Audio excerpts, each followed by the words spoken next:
Church kali ini akan membahas mengenai 3 tempat berbeda yang berasal dari berbagai daerah.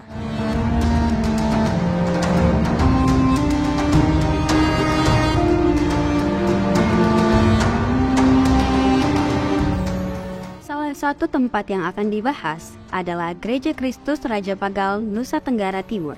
Gereja ini dijuluki sebagai salah satu gereja tertua di Keuskupan Ruteng dan masih sangat terjaga kualitas serta keindahannya dan banyak menyimpan hal unik, terutama dari sisi arsitekturnya.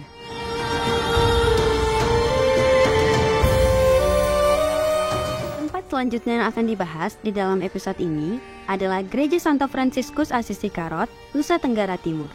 Gereja ini merupakan salah satu tempat wisata rohani di daerah Manggarai, Nusa Tenggara Timur.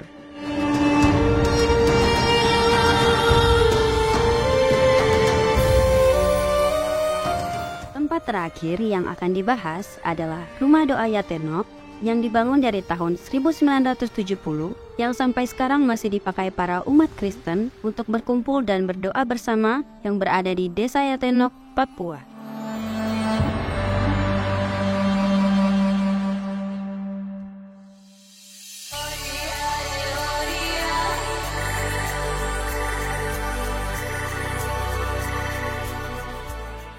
Pagal merupakan salah satu kelurahan yang ada di Kecamatan Cibal, Kabupaten Manggarai, Provinsi Nusa Tenggara Timur.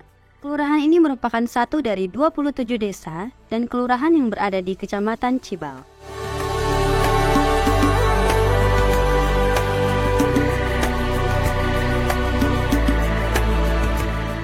Lahirnya umat Katolik di Pagal dimulai dengan hadirnya misionaris bernama Pater Muller SPD di tahun 1915 dan beliau membaptis pertama kali seseorang bernama Markus Hua. Ini permulaan dari misi yang berada di daerah Pagal.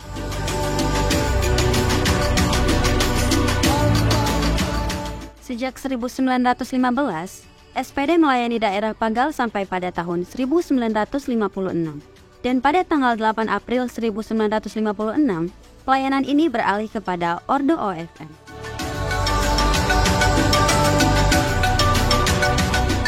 Gereja Pagal sendiri dibangun mulai tahun 1937 dan selesai pada tahun 1939 dan diresmikan tepat pada hari perayaan Kristus Raja, sehingga paroki Pagal diberi nama Paroki Kristus Raja Pagal.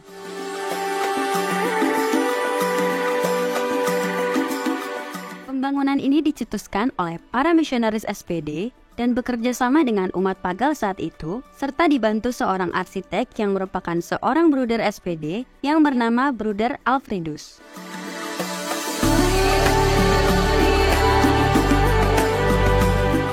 Gereja yang terbuat sebagian besar dari kayu ini telah mengalami pengeroposan baik bangunannya maupun juga seng yang ada di atasnya. Kami berusaha pertama-tama bersama dengan pemerintah lokal untuk menjadikan bangunan gereja ini sebagai salah satu cagar budaya wisata religius di Kabupaten Manggarai. Yang kedua, bersama umat kami sedang berusaha untuk memugar, untuk memperbaiki gereja ini di dalam bentuk aslinya, mempertahankan tradisi Manggarai yang terungkap di dalam bentuk bangunan ini. Kami berusaha bersama-sama dengan umat dengan pelbagai cara untuk menjadikan gereja ini tetap awet, menjadi bagian dari kehidupan beriman umat paroki ini.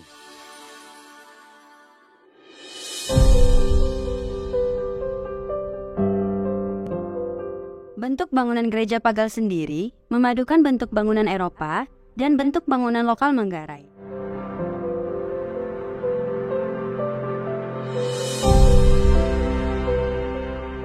Gereja ini dibentuk dari satu menara utama dan dikelilingi oleh 4 menara kecil yang mencerminkan bentuk rumah adat Manggarai.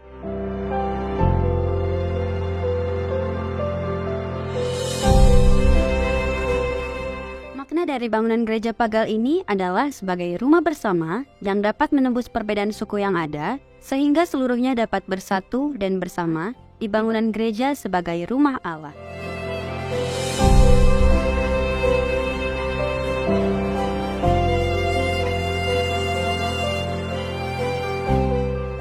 Adanya budaya dari adat setempat tentunya mempengaruhi bentuk kegiatan kegerejaan di gereja pagal ini. Salah satunya adalah syukur panen atau dalam bahasa Manggarainya penti.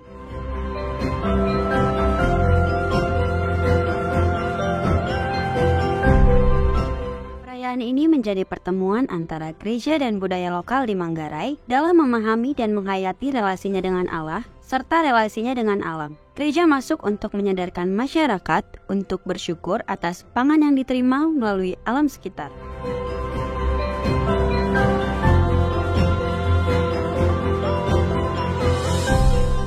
Umat paroki ini sekitar 21.000 jiwa. Sebagian besar bermata pencarian sebagai petani dan sedikit menjadi pegawai dan pengusaha-pengusaha kecil. Medan geografis dari paroki ini ditandai dengan perbukitan dan pegunungan. Kami Fransiskan di paroki ini melayani 10 stasi atau 10 pusat pelayanan di luar pusat paroki dan 9 wilayah di dalam pusat paroki ini.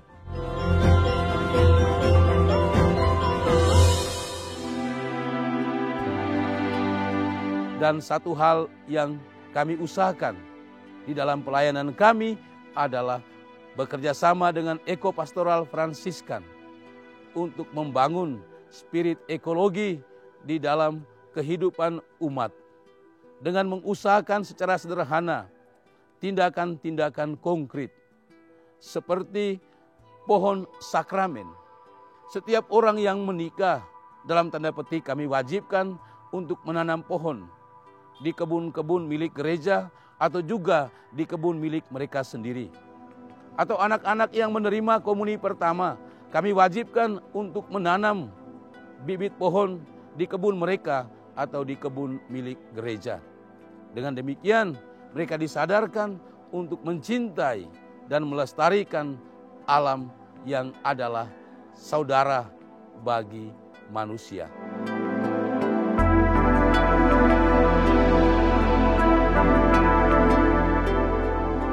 Gereja tentunya berjalan bersama Ekopastoral. Program ini bertujuan untuk memberikan tanggung jawab agar kita dapat melestarikan dan menjaga alam sekitar, dan sebagai media untuk masyarakat yang ingin mempelajari tentang pelestarian alam yang ada.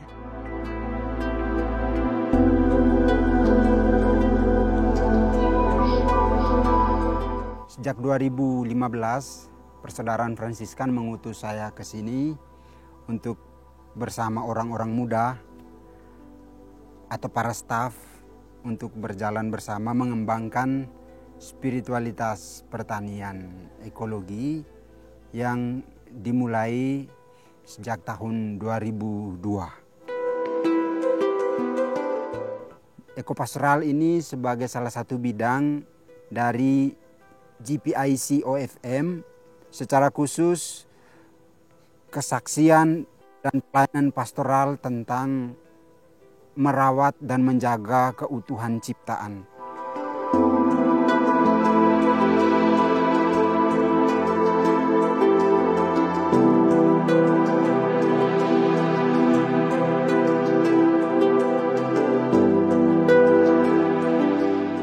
Bahwa di bidang pendidikan, Ekopastoral menerima kedatangan para mahasiswa maupun SMK Pertanian, jurusan agribisnis tanaman pangan dan hortikultura, ada yang jurusan agribisnis tanaman perkebunan, ada yang juga jurusan agrotekno. Mereka datang ke sini untuk bersama Ekopastoral kita belajar bersama. Belajar bersama tentang bagaimana mengelola ibu bumi ini secara arif bersahaja, dan juga mereka diingatkan bahwa sebagai orang muda mereka memiliki peluang masa depan untuk menjaga merawat bumi rumah bersama ini dengan memilih profesi petani sebagai sebuah pilihan yang mungkin, atau dalam bahasa yang biasa kita katakan sebagai pesan yang mereka bawa, bahwa menjadi petani itu panggilan dan bukan nasib.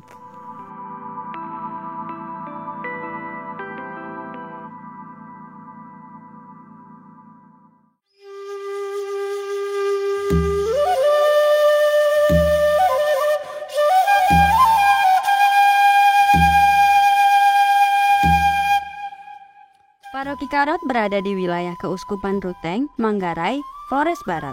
Flores dikenal sebagai wilayah di mana kekatolikan menjadi agama mayoritas.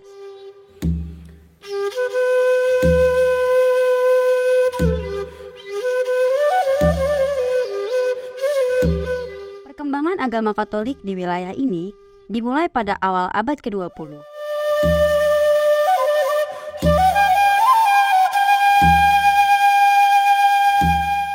Imam-imam Serikat Sabda Allah menjadi misionaris yang secara sistematis menyebarkan agama Katolik di wilayah ini.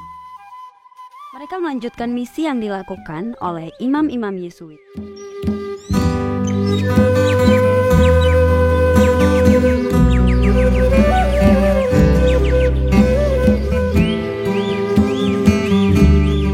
Setelah SPD, banyak kongregasi imam dan biarawati bekerja mengembangkan wilayah ini. Tidak hanya dalam aspek agama, tetapi juga dalam karya pembangunan, termasuk bidang pendidikan. Maka, tidak heran jika agama menjadi sangat penting bagi aneka kehidupan masyarakat setempat, termasuk pula dalam kaitan dengan pendidikan keluarga, perkawinan, dan masalah perkembangan anak-anak.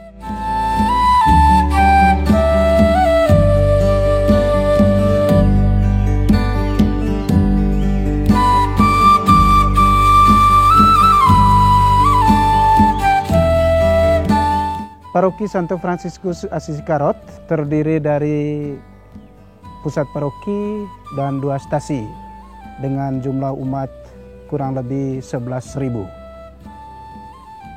Nah, keadaan kondisi geografis Paroki Santo Fransiskus Assisi Karot berbukit dan lembah.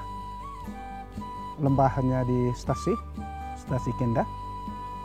Dan umatnya berprofesi 80% sebagai petani sawah dan juga petani sayur. Sementara di pusat parokinya sendiri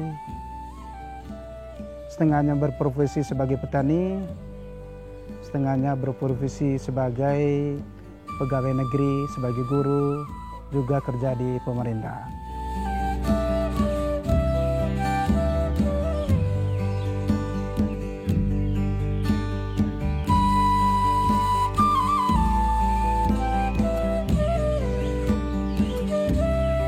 Nah, selama ini saya menjalankan tugas pastoral bersama dengan DPP, Dewan Pastoral Paroki, menjalankan pelayanan pastoral, yaitu pelayanan pastoral sakramen.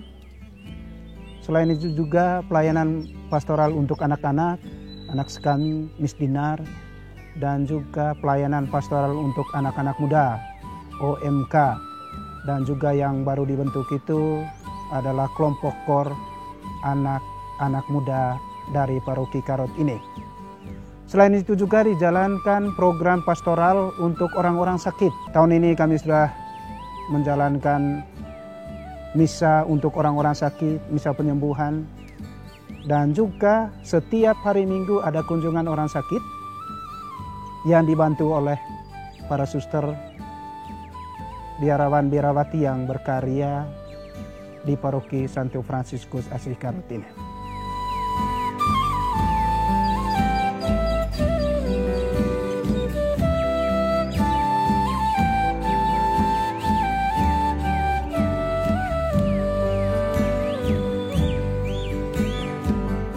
Tahun lalu ada perayaan pemberkatan gereja ini yang baru selesai.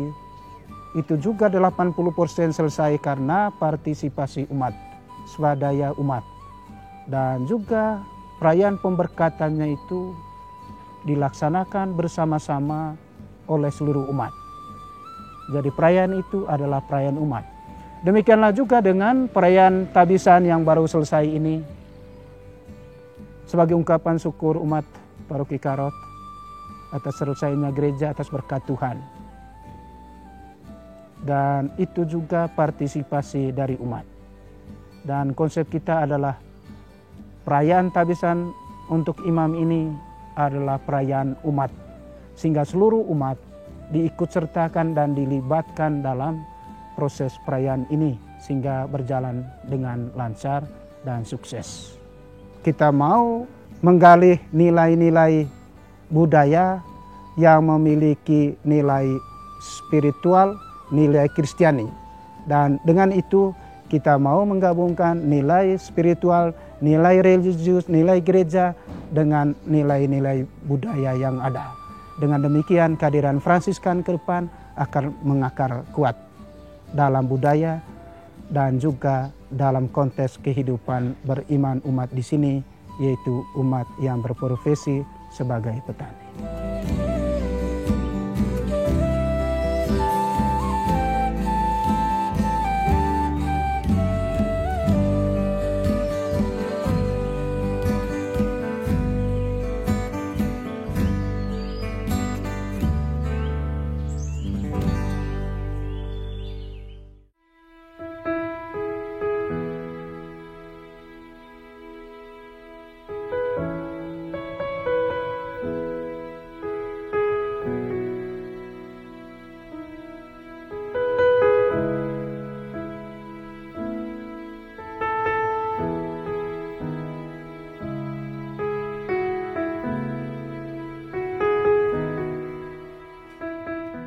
Papua adalah provinsi yang terletak di bagian tengah Pulau Papua atau bagian paling timur di wilayah Indonesia.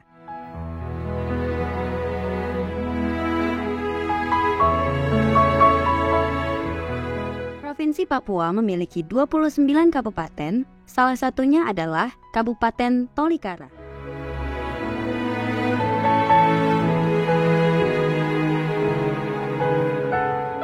Kabupaten Tolikara terdiri dari 46 distrik, salah satunya adalah distrik Karubaga dan Nunggawi yang memiliki jumlah kelurahan dan kampung yang paling banyak. Dan salah satunya adalah Desa Yatenok dan Desa Bogono.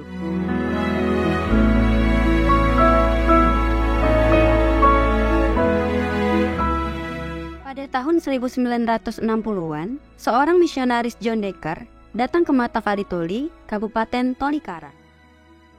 Berdasarkan informasi dari berbagai pihak, beliau datang untuk menjemput seorang pejuang perang pada zaman itu, yaitu Pendeta Gembiri Biniluk, untuk dilayani dan dibawa ke pusat pendidikan sekolah Alkitab di distrik Kanggime.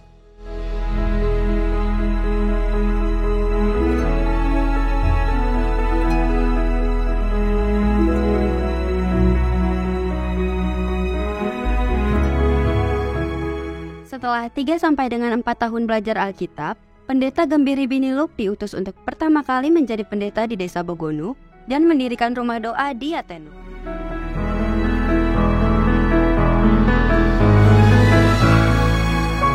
Tahun 1970, beliau bersama semua orang di sini mendirikan tempat ibadah yang ada di belakang kami. Dan dalam pelayanannya di seluruh daerah ini Tuhan buka sejak tahun itu. Dan berkembang di daerah ini luar biasa. Dan ini anak-anaknya, adik-adiknya yang mereka bersama-sama di tempat ini. Dan dari sinilah dia naik ke bukit, namanya Bukit Yatenok. Tahun 1970 juga, mendirikan Bukit Doa. Jadi gedung gereja ini unik, memang.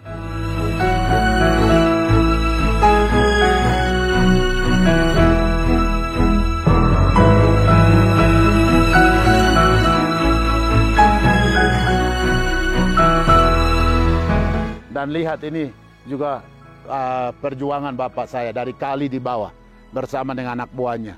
Mereka bawa batu-batu ini, batu kali, batu unik sekali, antik batu ini. Dibangun untuk ini dan juga pagar ini semua dibuat rapi dengan batu-batu sudah luar biasa. Ya, gedung ibadah ini atau gedung gereja ini unik. Ini warisan para misionaris. Waktu misionaris datang bangun tempat ibadah, modelnya persis seperti ini dengan cat warna seperti ini. Sehingga gereja-gereja di sini masih pertahankan tradisi itu. Dan kapasitas di dalam hampir 500-600 kalau memang duduk semua teratur. Ini dalamnya ini. Kadang-kadang karena memang jumlah banyak, kita biasanya di halaman gereja ini atau di lapangan ini.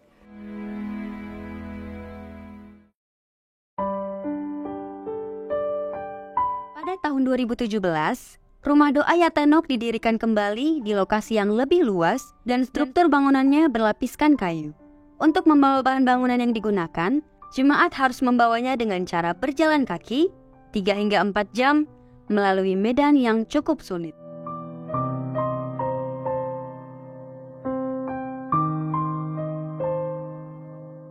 Dan dari pos pelayanan pertama, terdapat beberapa rumah jemaat dan juga rumah adat yang berbentuk Hanoi, yang merupakan rumah adat khas Papua.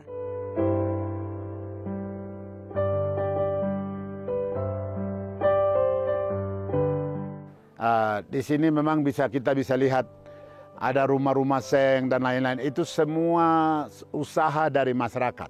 Mereka bangun rumah masing-masing. Dan seng semua itu dibeli di Jayapura, Wamena atau Karubaga. Dan bawa dengan mobil taruh di Kanggime, dari situ jalan kaki selama ini. Tapi sekarang kebetulan ada mobil masuk, sehingga sebagian mudah untuk mereka bangun. Tapi di sini luar biasa. Yang kekurangan saya lihat itu air bersih. Dan juga toilet di sini. Itu persoalan yang saya lihat. Belum ada puskesmas juga dibangun oleh pemerintah. Sehingga kalau orang-orang sakit harus jalan kaki atau ya sudah tinggal saja seperti itu. Dan juga honai-honai yang ada tadi, honai-honai itu memang sudah tradisi, itu rumah sejak nenek moyang. Nah, mereka tinggal di situ. Ada rumah laki-laki, honai laki-laki, honai perempuan. Nah, jadi istri-istri tinggal di rumah-rumah honai keluarga. Tapi ada rumah honai laki-laki, semua bapak-bapak dan anak muda kumpul di situ. Disitulah musyawarah mufakat untuk kerjakan sesuatu. Jadi unik, ada rumah honai laki-laki, ada honai keluarga. Honai laki-laki lah tempat pertemuan-pertemuan penting, keputusan penting dilakukan di honai rumah laki-laki. Nah, itu unik, itu ada di beberapa tempat di Papua. Tidak semua memiliki itu.